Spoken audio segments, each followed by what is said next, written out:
What's up, independent agents? Are you driving your clients off to the carrier self-servicing platforms after the sale just to minimize your service demand?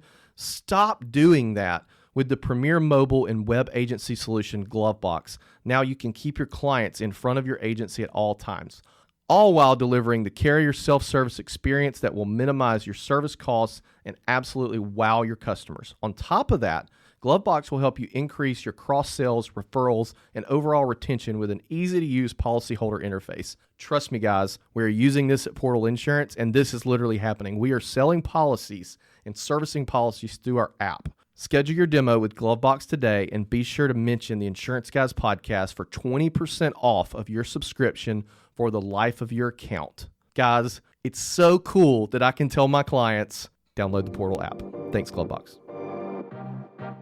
Insurance agents from around the world, welcome to the Insurance Guys podcast. My name is Scott Howell, your fearless host and leader, insurance agency owner and insurance evangelist for Protege Insurance and Financial Services, based out of Huntsville, Alabama. And before we get started on today's episode, please help me welcome. He is a 6'3" sophomore from Saraland, Alabama. Parade first team All-American, Rivals 5-star recruit. He is a fantastic insurance agent and a great American. Ladies and gentlemen, please put your hands together and welcome the incomparable Mr. Bradley Flowers. How are you, Bradley? Great, Scott. How are you today? Best I have ever been, back in studio after 1 year. Ladies and gentlemen, we have beaten the Hong Kong flu, and Scott is now able to travel to Mobile, Alabama in a torrential downpour for 5 hours to see his boyfriend and lover, Mr. Bradley Flowers. Ladies and gentlemen, I am proud and humbled to be here today. It's exciting to be back in studio. It is. First time. When was the last time we were in studio? Do you remember? Do you even remember? I know I'm putting you on the spot, but like January? It may maybe? have been 2019. I think it was too, because I don't think we were in studio after 2019. I will find out by the time you get to our guest today. We went to Keystone Conference in early February before 2020. Yeah, that was 2020. Came back, COVID hit, which I should have known since everybody on my airplane that was from Asia had on a mask, and I kept asking people, why are all these people got masks on? all of us came back sick. You remember? Oh, I know. Yeah, you and Kim thought you were gonna die. Yeah, I went to the doctor on like February the 10th, and I went to urgent care, and I know the doctor there just from going there, and he's a very, very personable guy. Be a great insurance salesman. And he walks in, nurse does her thing, and he walks in and goes, "You went to Vegas and got that damn coronavirus." Ha ha ha ha ha ha. Joking around. Yeah.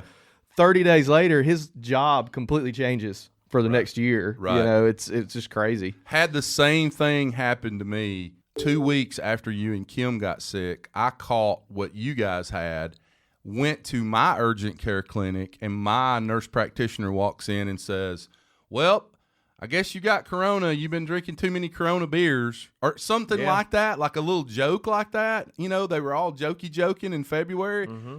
The end of March, they weren't joking. Yeah. They weren't joking then. But, boy, when this thing started, it was like every doctor had a little, that little joke that they'd throw out at you. Boy, I guess you probably got coronavirus. Right. Anyway, guys, we have a fantastic show for you today. I'm excited to be here today. Our mission on this podcast is to row this boat slowly to the lighthouse and move that ball one step forward to greatness. We have a fantastic guest on today that I'm excited and proud to be here.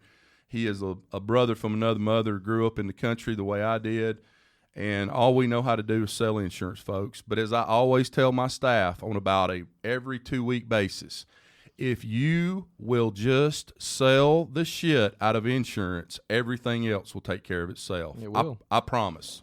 I promise it will. So without further ado, let me introduce him today. He was born and raised in Hartwell, Georgia. He lives in Perry, Georgia, and he has a beautiful wife, Ashley, and 2 beautiful babies, James and Kellyanne. He is a 2007 graduate of the University of Georgia, majoring in risk management and insurance. Go Dogs. He started in the insurance industry and had 10 years of experience saying no to insurance agents as an underwriter. I'm joking, by the way. But that is how he started. And then he moved in and also served in the capacity as a marketing rep and commercial insurance broker.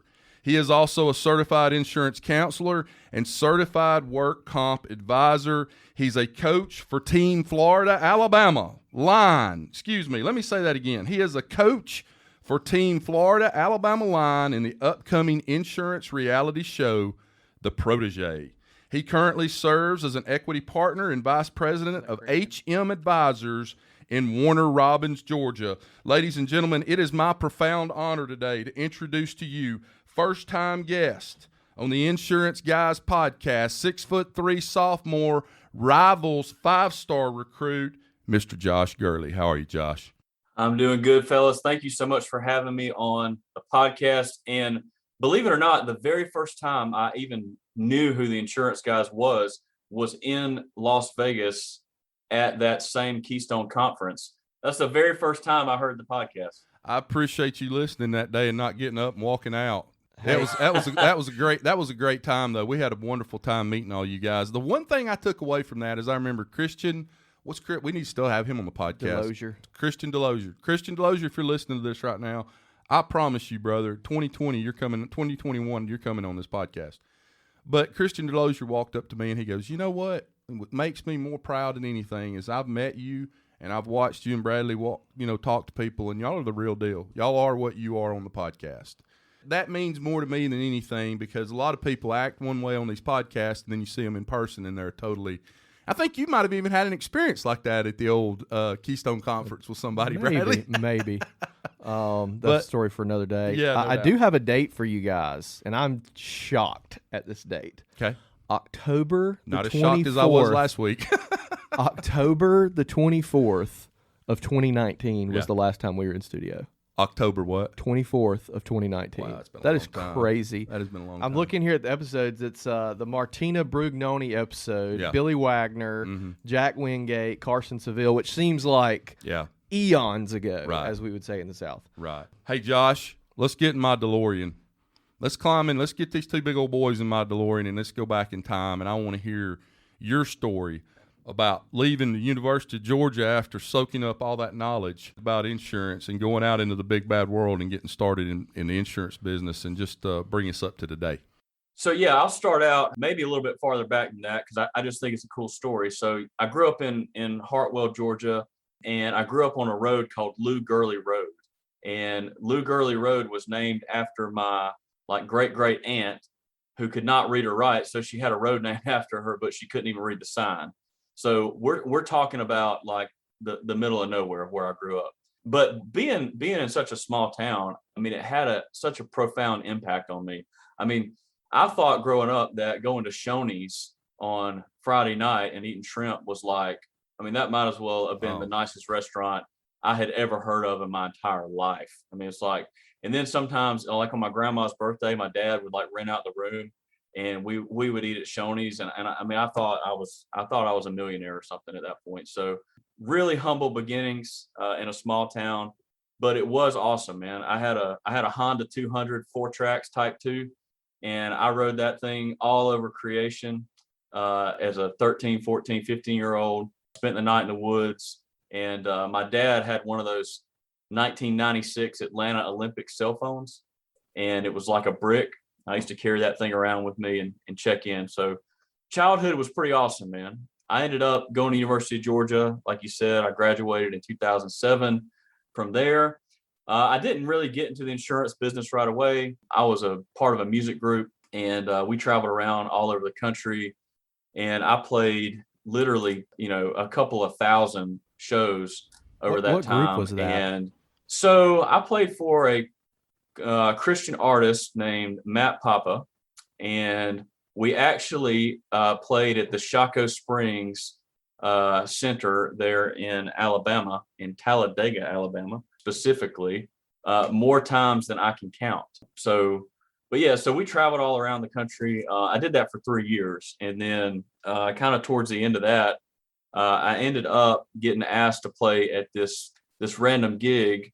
And one of the guys that invited me ended up being one of my business partners today, Andrew Deering. And so, I just think like pivotal circumstances in people's lives, it's just amazing how one little thing can change the whole trajectory of how your life goes. But so I go down there and I play, and then there's a couple guys in the band. They're like, "Hey, do you have a girlfriend?" I was like, "No, I've been traveling around. I'm not really interested in a girlfriend." And so I they were like, well, we think you need to go on a blind date with this girl. And they were like, her name's Ashley Thompson. You should go check this girl out. And I wasn't a huge social media user or anything like that, but they set me up on this blind date. And so I show up to her apartment complex, and it was Abbey West in Athens, Georgia. I punch in the little code, and it calls her phone, and she's supposed to answer the phone, press the button, and let me in, right? And I keep calling. She's not answering. She's not pressing the button. And I'm over there like, freaking come on, girl. Like, can you just let me in the gate? And then, so there's a couple people behind me at this point, like 10 cars in a row. And finally somebody gets out of the car. They take pity on me. They let me in. And I'm sitting out there in front of her apartment. And then finally the phone rings. She's like, hey, look, sorry, I was at work and I just, I got in late or whatever. She's like, I'm about to come down the stairs. And the next thing I know, there's like a little shoe coming down the stairs, and there's like a leg and a knee and a thigh. And we got to the thigh, and I was like, come on, baby, come on down the stairs. So she comes down the stairs, and it's the most beautiful thing I've ever seen in my entire life. And I was in a white V-neck, wearing some black blue jeans, a musician. And I was like, dude, you got to get it together. And it was like love at first sight for me. So I was like, man, I got to get myself together. Funny how those legs can come down those stairs and your Y changes real quick. Yeah. So then I started thinking about like, man, how much money to have in my bank account? Right. So she comes down the stairs and we hit it off. And I had a rule that was like, I know after a year, like, hey, are we going to get married or not? And if I ever had a girlfriend that's like, look, we either get married after a year or break up. And so we got to a year, and I was convinced after a day. But so my dad, he like helped me out to get it down, or helped me out to buy the ring or whatever, because I was a broke musician, and bought a ring, asked her to marry me. And then Andrew comes back in the picture, because I'm thinking like, I got this degree in risk management insurance. What am I going to do?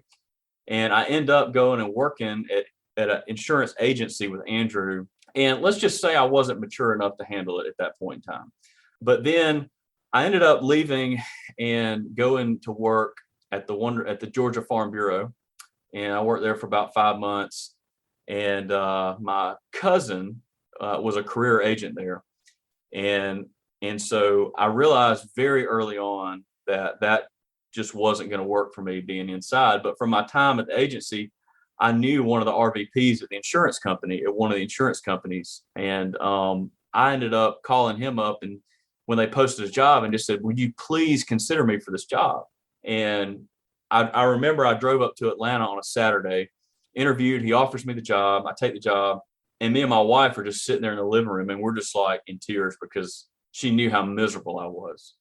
And so I decided that even early on into that job as a underwriter marketing rep, that I was like, you know what, I want to try this again. I want to be an insurance agent. And so for a couple of years, I just planned my comeback, and it was just always in my heart. I knew that I could do it, but if I was going to do it, I needed to do it my way. I needed to do it different than other people were telling me to do it before. The whole idea of like finding centers of influence and waiting on the phone to ring and going and seeing those people and trying to get referrals or whatever, but that just wasn't working for me, and mortgage bankers and all that kind of stuff.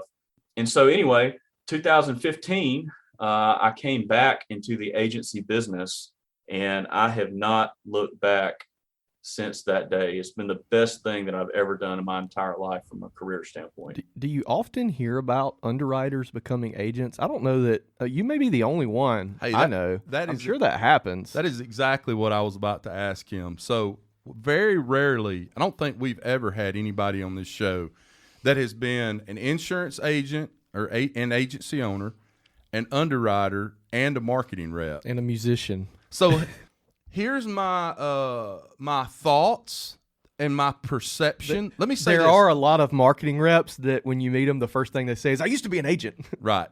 So here's my perception, Josh, and you tell me whether I'm right or wrong, okay?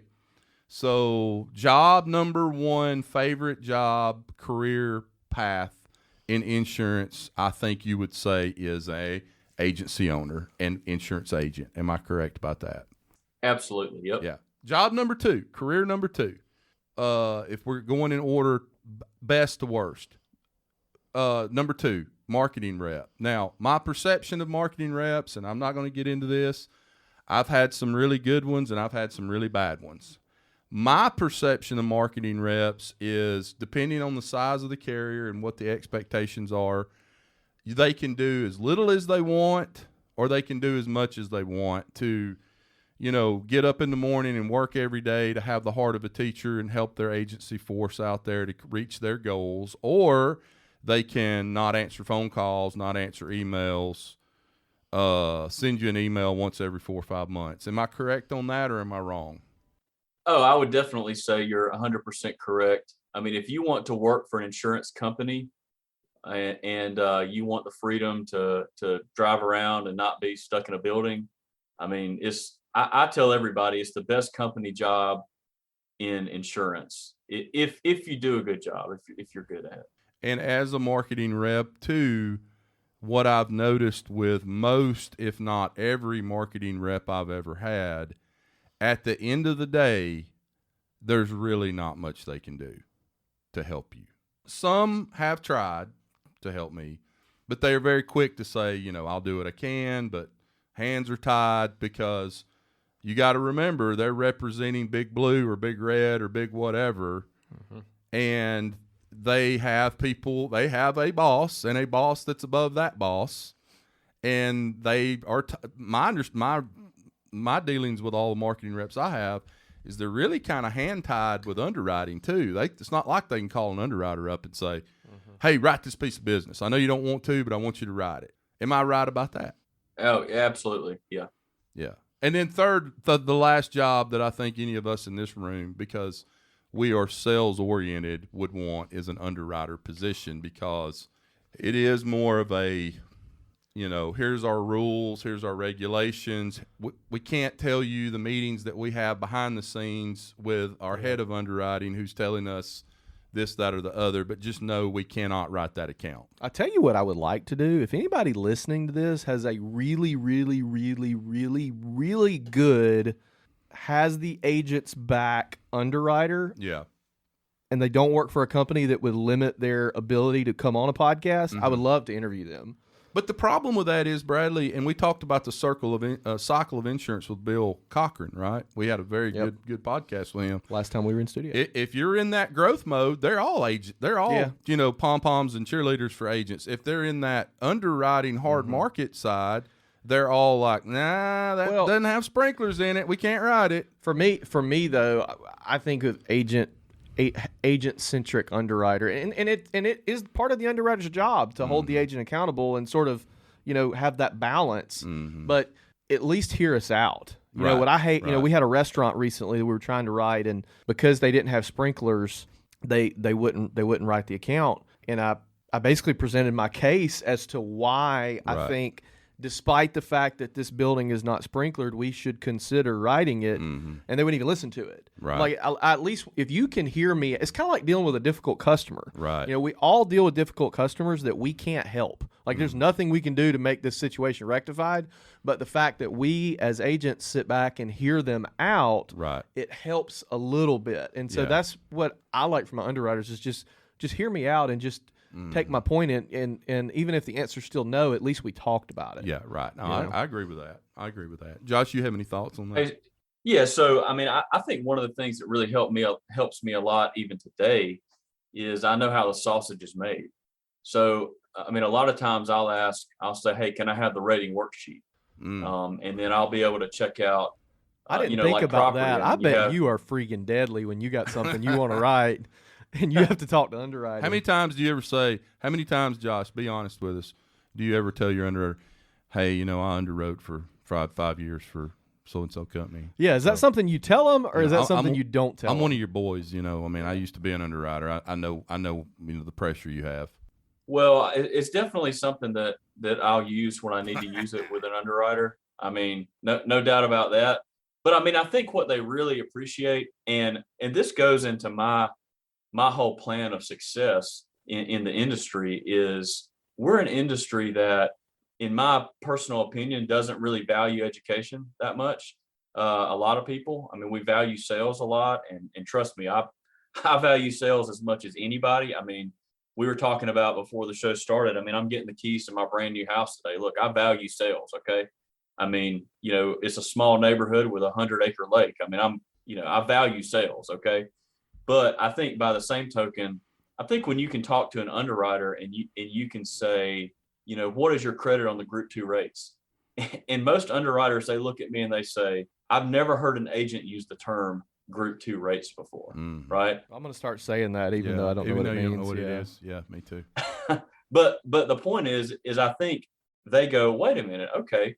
So now this guy, it sounds like he knows what he's talking about. And even things related to auto insurance and talking about, ACV versus doing some stated amounts and how those factors affect the auto rates. And that's hugely important in the current market that we're in. And I can have those different conversations with those underwriters, and then we can work on the rate in an intelligent way, not like, hey, I'm going to beat you over the head with this club and give me my damn rate, right? It's not, that's not the way that I'm doing this, is I'm speaking intelligently about it. And what I tell everybody that's ever asked me about how do you become successful in the insurance business, and if you want to write middle market commercial insurance, and that's the space that I'm in, I tell them that you need to go do 3 things. You need to go buy yourself a copy of the commercial lines manual, and you need to read it. You need to go buy yourself a copy of the additional insured book, and you need to read it. And you need to go buy yourself a copy of the scopes manual and the rules of work comp, and you need to read it. And that's it. Like, there's nothing else that's secret about this business. If you go read those 3 books and you have about, an inch of drive and the ability to pick up the phone and call somebody that you don't know, like, you're going to sell more of this stuff than you can count. And I feel like we get so lost in technology and this, and I'm not saying we don't have technology. When COVID happened, we have a great IT vendor that we use. Everybody went home and plugged their phones in and all this, that, and the other, and it worked perfectly. And, we're on Applied Epic, and it's hooked up to Salesforce, and we use Pardot, and we have a lot of stuff like that we're into. But by the same token, it's just knowing and understanding the rules.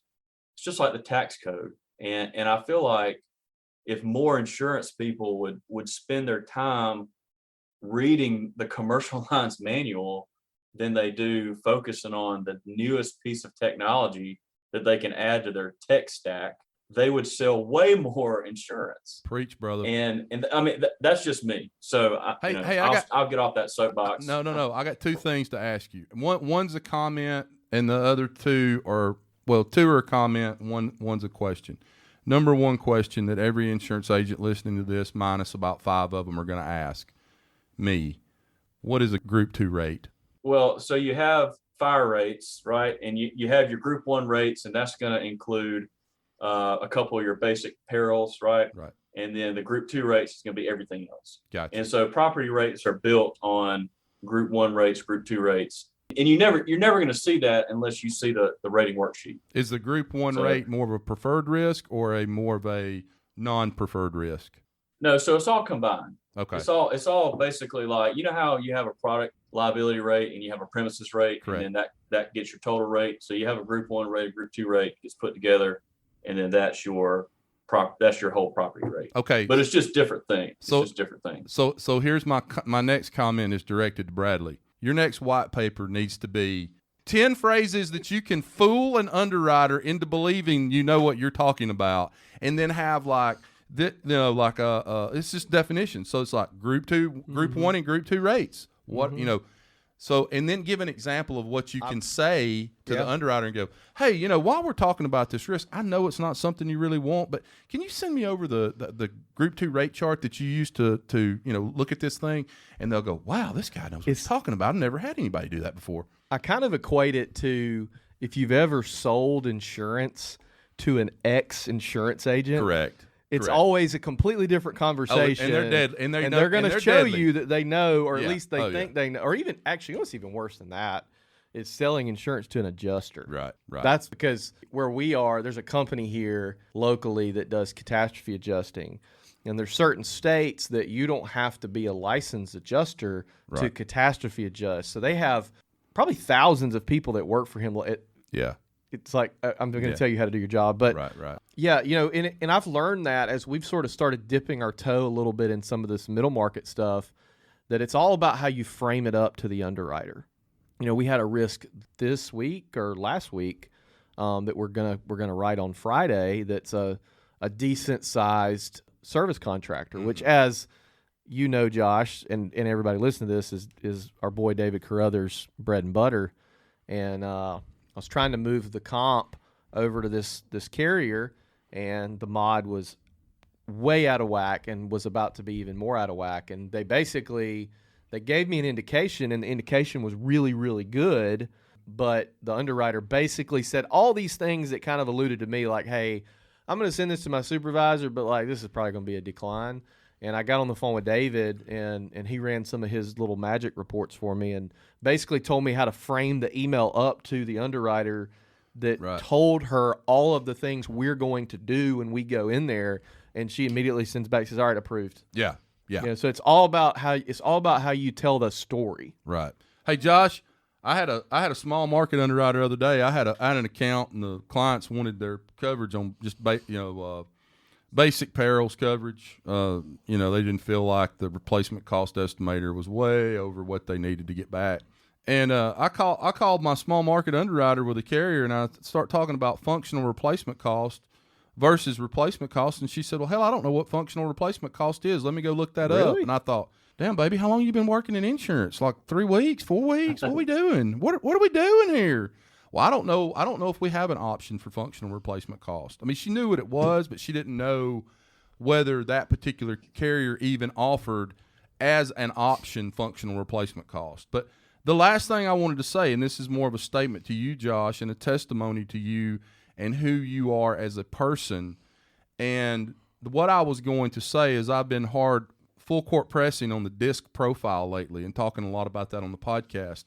My bet is that if I had you take a DISC profile, your theoretical, which is your willingness to learn, and this is based off of everything you've just said, plus the biography that I read about you, talking about being a certified insurance counselor, a certified work comp advisor, you're going to be somebody that is going to be off the charts in theoretical, which that leads to product knowledge, it leads to underwriter knowledge, it leads to competitor knowledge of your competitors and what they're doing. And if you have a sales orientation, which you do as far as a personality goes, that's a deadly combination. Because, the more you learn, and you talked about reading the commercial lines manual, the scopes manual, and all that, most agents aren't willing to read it. I bet you there's 70%, maybe not that high, 50% of insurance agents that are listening to this right now that have never read a commercial general liability and property policy front to back ever in their whole career. I bet it's more than that. You think? Yeah, I think so. I bet you there are agents who've never read one front to back. I'm talking about all the way through exclusions, terrorism endorsement, all of it. So let's talk about plan of success, because when you said my plan of success to Scott Howell, that perked my ears up, and I thought, wait a minute, these agents listening to this right now need to know what Josh Gurley's plan of success is. Can you break that down into a plan of success for dummies, for people like me that have the brain of a small teenage squirrel? Sure. Yeah. I think like what you say a lot of times on the podcast, and I'm going to butcher this quote, but it's basically, it's about your action, right? Yeah. It's about what you do. And Andy Stanley he's got a lot of great one-liners. And, Andy says it's your direction, not your intention, that determines your destination. And that's another way of saying what you say, every week on the podcast. And it's really about what you do. And it's about how you behave. Because, I have taken a DISC assessment, and for whatever it's worth, director is off the charts for me. That's what I am, is a director. I'm always like director 1, relationship type person 2. Those are kind of my, the way that I operate. But I think it's all about what you do. And just in my life, I've just tried to develop a system of doing all the things that are important to me. And I feel like if I do the stuff that's important to me in my life, then my business just follows all that, right? I try to be active physically. When I listen to you guys' podcast, which is every Saturday morning, it's when I'm at the gym. Right. And I try to spend several days a week exercising. I try to spend the weekends with my family. I try to put work down on Saturday and Sunday. I don't really think it's productive for people that say they work 80 hours or 100 hours a week or whatever. I mean, hey, that's great for you, but I'll get up as early as it takes during the week. But on the weekend, Ashley, James, Kellyanne, that's what I'm doing. I don't have any other really hobbies outside of that, outside of spending time with them. Take your wife on a date every now and then. Come on, guys. If you're a male listening, date your wife. That's the only way to keep it. That's the only way to keep it going. Yeah. So, I mean, all those kind of things to me are the things that are like the foundation. I hope everybody has some kind of system of faith. I mean, there's thousands of people listening. I mean, I hope people have a faith system in their life. I mean, I believe in that. It's made all the difference for me and my family. And then let's just start right there. Let's just start with those things and get those things nailed down. And then, outside of that, I mean, I think it's just being very competent at what you do, coming across as a person that's not intimidated by anybody. Mm-hmm. And I was talking, we're trying to hire another account manager from an agency much larger than our agency. And you're going to get sued. And I was talking to her, and I said, look, your agency doesn't intimidate me at all. I was like, I'm not saying that out of an arrogant way. I'm just saying that because, I feel like I'm competent enough in what I'm doing that it just doesn't intimidate me. So I would say that your knowledge base, and then you just got to be a bulldog and go get the accounts that you want. Like, don't talk about going and getting accounts. Don't talk about strategies and plans and all this, that, and the other. Pick up the phone that's sitting on your desk and dial some numbers and go call the people that you want to meet. 30 calls a day. And go, and then go do a great job for those people. Do what you say you're going to do. And dude, you'll make more money than you can count in this business. I mean, this is not rocket science. Right. I mean, it is not. Okay. And let's stop. Let's stop right there though. Okay. Because I got a bunch of young bucks right now listening to you. Okay. They're hanging on every word you're saying. I'm serious. Anybody can talk all the shit they want. This is the largest podcast in the insurance industry. I don't give a damn what anybody says. I got the numbers to back it up. But with that being said, we've got a lot of year one, year two, hey, I'm about to get in the insurance business people that listen to this podcast. So when you started and you got your mind right for those 2 years that you were getting your mind right to get back in the game as an agency owner and an agent, what advice would you give these young bucks that are just getting in it, that don't have the knowledge that you and I have and Bradley has, that can be all the world difference once you gain all that knowledge? And I've always told people this, Josh, the day that you're going to know you've made it in the industry for most people is at about the end of year two. For everybody I've ever talked to, they said, when I got into it, I didn't know shit from shampoo about insurance.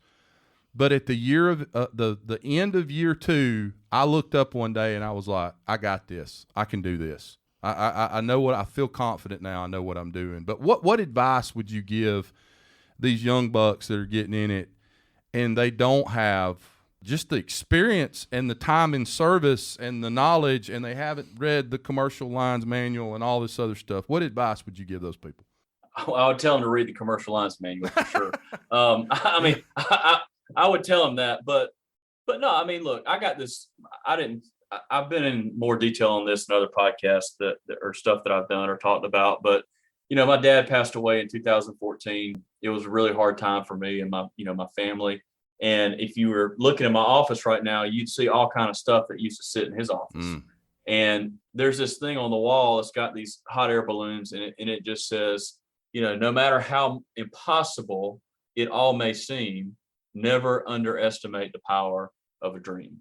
And look, that's kind of hokey or whatever, but that's from and this thing it looks like it was an original painting back in 1993 that he got from somebody. But at the end of the day, I mean, look, if you have a dream and you have something that you want to achieve, then go bigger than you think you need to go. Go bigger than you think you need to go. And you can always do more than you think that you can do. And I wholeheartedly believe that, because when I was in the insurance agency business before, the biggest problem that I had was that I had people telling me that what I wanted to do was not going to work. That I wanted to be a commercial insurance producer, middle market business. And they told me, you got to build that personal lines base. You got to build that personal lines base. And I was terrible at personal lines then. I'm terrible at personal lines now. I don't have a single personal lines account in my entire book of business. And if there are people out there that are 100% personal lines, they're listening to this and they're being successful at it, I say, you know what? Double down, do it, do your thing. We're all in this ocean together. There's plenty of business. I'm just telling you, for me, I know how to do middle market commercial insurance.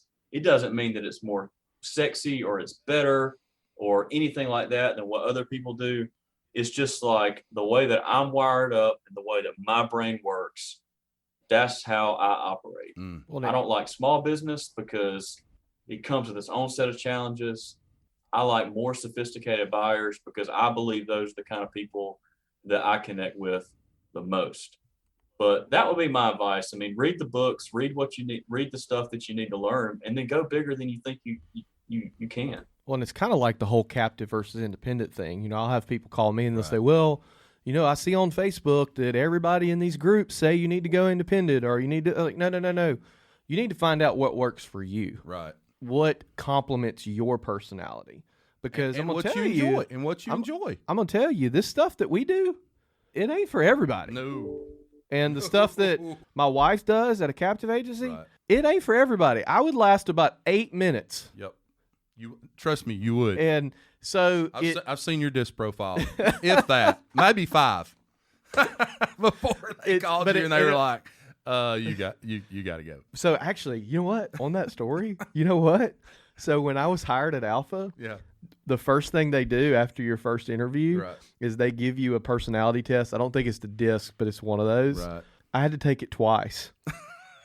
You didn't pass because the I first didn't time? pass it the first time. I've never told that to anybody. They He was we like, like you, but you're going to have to take this again because we can't. well, hire he you. actually reached out and was like, hey, do you have another email address you can register for this again? So they put me back in as a new candidate because I didn't meet the, anyway. That was your first sign without knowing it was your first sign. But you just, and back to like what Josh is saying, like with the kind of business you write, you have to find what works for you and what fits your personality.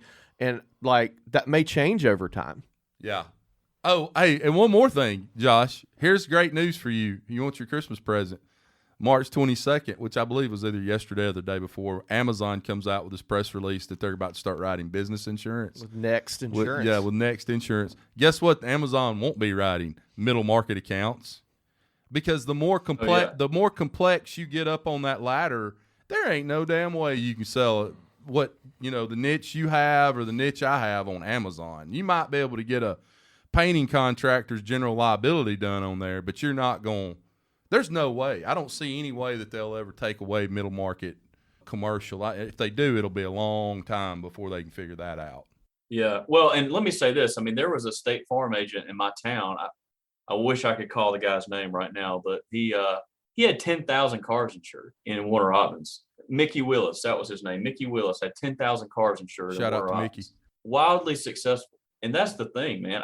It doesn't matter if you're a captive agent, a independent agent. I mean, look, do whatever it is that works for you. My grandpa used to say that all work is honorable. And that's the way that I look at it. It doesn't matter how your agency's built up. As long as you're out there working hard, I mean, it's all honorable. Hey, last thing I want to talk about before we let you go today, and an hour flies by in a hurry. It does, especially doing this, man. It's been so long since we've done it. I know. You were ripped, man. I just punched him and he didn't even move. No, I've been on. You know why I've got this pot belly?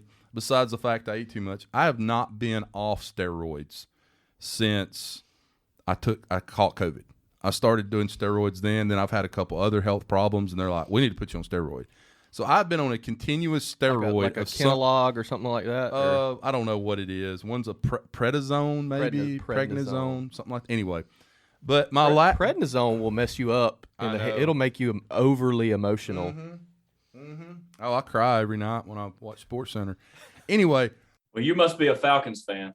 No, one question I had for you today before I get to my last question on insurance. Are the Braves going to be any good this year? I don't know, man. We'll see. We'll see how the Braves do. I don't know. Are you a Braves fan? I am, and I was impressed last year that they did as well as they did because I was not at the spring training. I was not optimistic, but I thought they had a lot better season than I thought they would last year. You kind of have to be a Braves fan if you live in Alabama because there's really no baseball team. Yeah. Now I'll tell you this: this is an odd anomaly. When I was growing up in the 80s and 90s. Most people in Alabama, if you were in South Alabama down here where Bradley was, you had a lot of Saints fans. Yeah.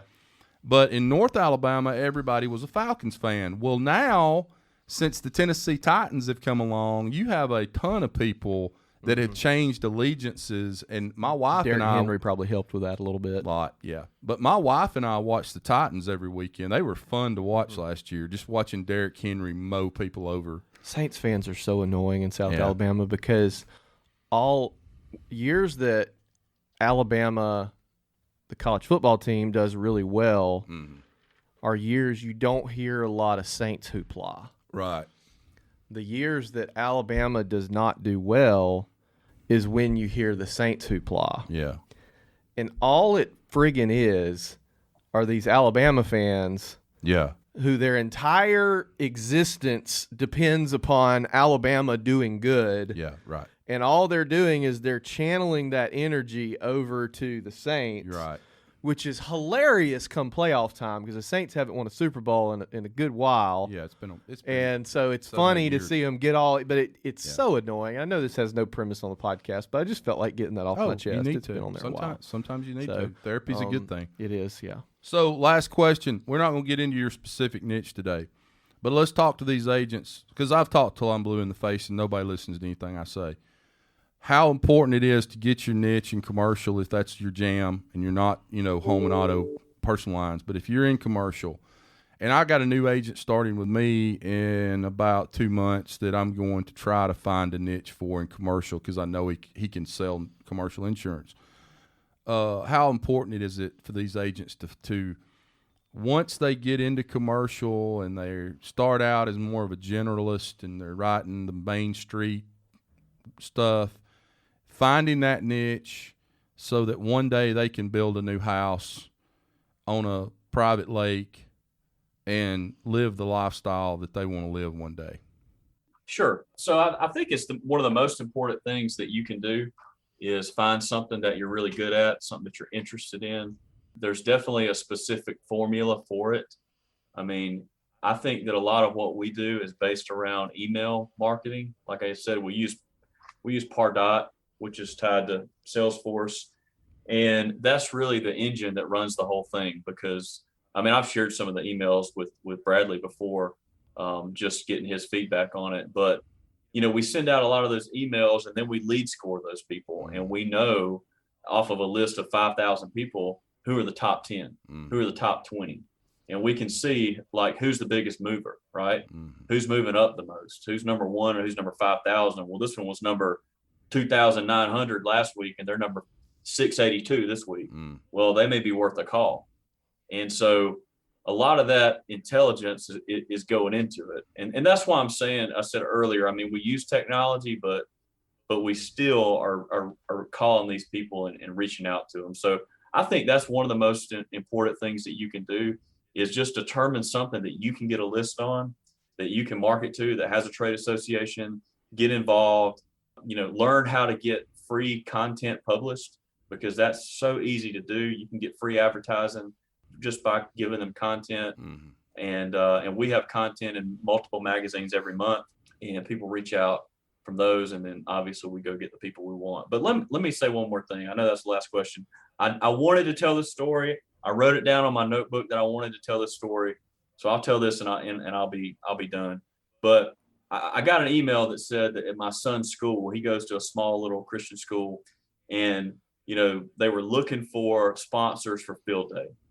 And if you're brand new in the industry, and just hear me on this, don't worry about your house, your car, anything like that, just think about field day. Okay. So my son, this thing comes out and says we need a sponsor for field day. I called up my two business partners because we check in with each other and make sure before we go spend money that everybody's cool. I called. I said, look, I want to sponsor this thing. If the agency will pay half, I'll pay half personally. Are y'all okay with that? They said, sure. I sponsored field day. All right. Number one, I have the financial ability to sponsor field day. Number two, my kid is going to get to see his daddy's company on his T-shirt at field day. Number three, I'm going to field day, and I don't have to ask anybody if I'm going to field day. And then number four, I'm supporting something that I believe in that's giving back to my kids. And I can't think of any other industry, and maybe there are, but I'm just telling you, that's what this industry has done for me. It's given me the ability to sponsor my kids' field day. And my wife, takes our kids to school every single day. I don't have to worry who's taking them, who's picking them up. I mean, the business has just been so good to me. And I'm so thankful for the opportunities I've had. And getting to know you guys over the past year has been awesome for me and all the other people that I've gotten to know. I'm extremely humbled and grateful to be a part of this. So look, sponsor your kids' field day. That's my message for people. So I talked about this about 2 months ago. Whether you want to save the whales in Australia, leave $1 million to your church, to the school that you went to, whatever it may be, whatever passion you have. And it can be something as small as field day at your son's school, and you gave a lot of good reasons to do that.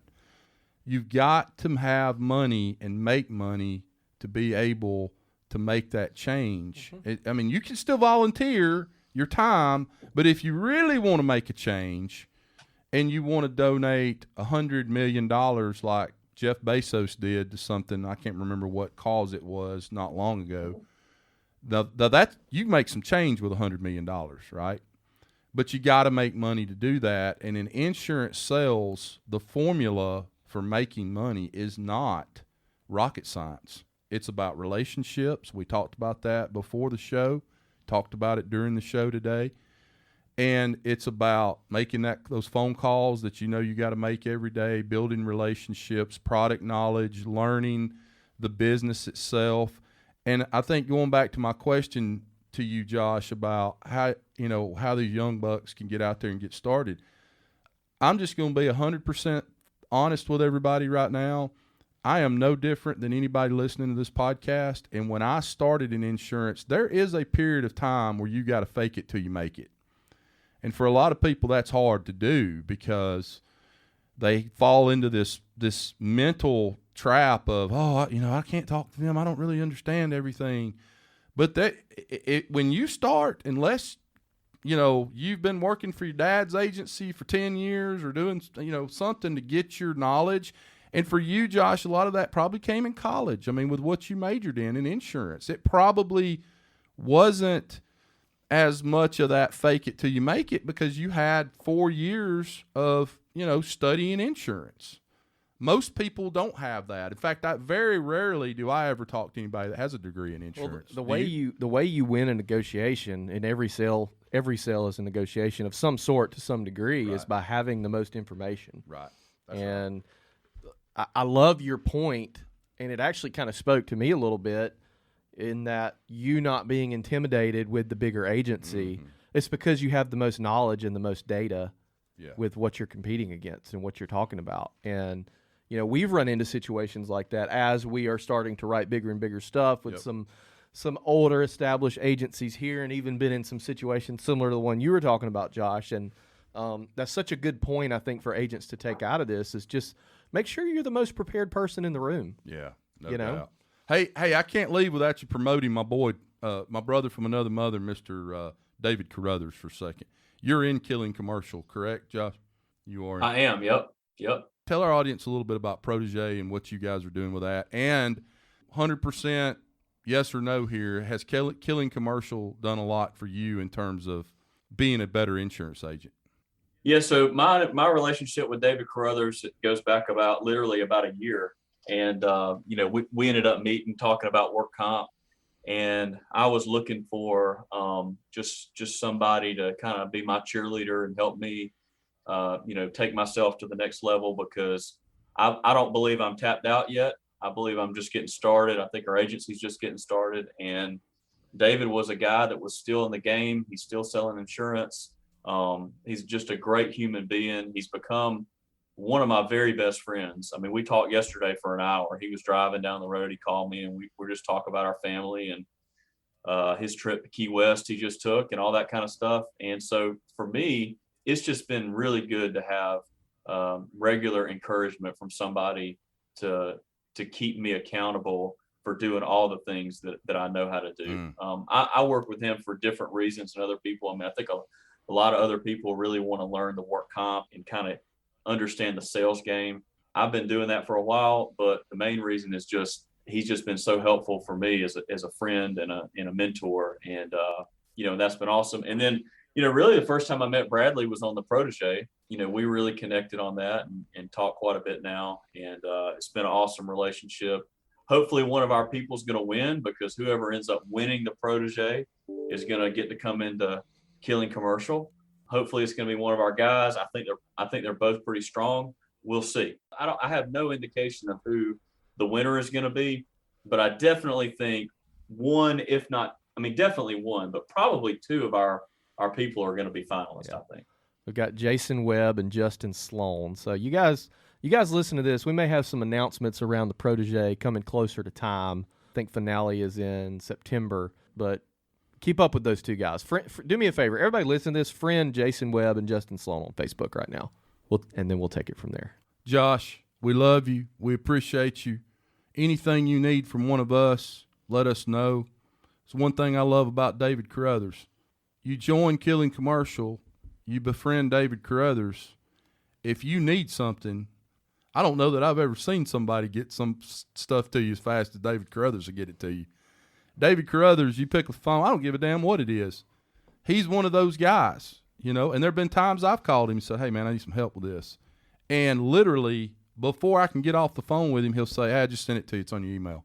Am I right or wrong? You're correct. And just for that alone, that relationship with somebody that's at the top of his game and is selling a lot of insurance is priceless, really. Yeah. But, Josh, thank you for being on. I'm going to close this thing out. Guys, there are 5 things that you cannot change. I'm going to list them out for you. There's 5 things you cannot change in your life. Number 1, you cannot change your legal age. Now, you can lie about how old you are, but you cannot change your legal age. You cannot change time. Time cannot be changed. And as we've been on this podcast right now, we just lost 1 hour of our life. You can't change time. You cannot change the past. That's why they make the rearview mirror a whole lot smaller than they do the windshield. You cannot change other people until they are ready to be changed. Don't care what the situation is. When they finally eat enough shit, they will change. But until then, they are not going to change. And last but not least, you cannot change the weather. 5 things you cannot change. But let me tell you what the great news is for you people. Let me tell you what you can change. You can go read the commercial manual. You can go read an insurance policy. You can go make 35 calls a day. You can go do all the things that we talk about every day on this podcast to be a better insurance agent. You can change a lot of that if you so choose. You can go read the scopes manual. You can change your situation in life from where you are today to make it better. And you can go make money for your wife, for your kids' college fund, for your husband, for your parents that are out there struggling right now. You can go write good business for the companies that you represent, and you can go write good business for the agencies that you represent. Bradley Flowers, I love you. Thanks, man. Thanks, Josh. Hey, Josh Gurley. Thanks, guys. Come see us. If I get over to you, I'm gonna come see you. I'd love to come visit with you one day. Please do, anytime. And call me, email, whatever. All right, brother. Hey, hang in there. We'll talk to you soon. Guys, you are listening to the Insurance Guys podcast. We are live in studio, and I am ready to bust through this wall like the damn Kool-Aid man. We love each and every one of you. We will see you back here next week, and thank you so much for being a part of our family. Take care. Thanks for listening to the Insurance Guys podcast. If you need to know more about me or you need to get in touch with Scott, you can always reach me at theinsuranceguyonline.com or email me at iprotectins@gmail.com. And if you need to get in touch with Mr. Bradley Flowers, go to bradleyflowersinsurance.com or email him at bradley@saralandinsurance.com. Guys, we love you. Thank you so much for listening. We look forward to being with you again real soon on the next episode of The Insurance Guys. Take care.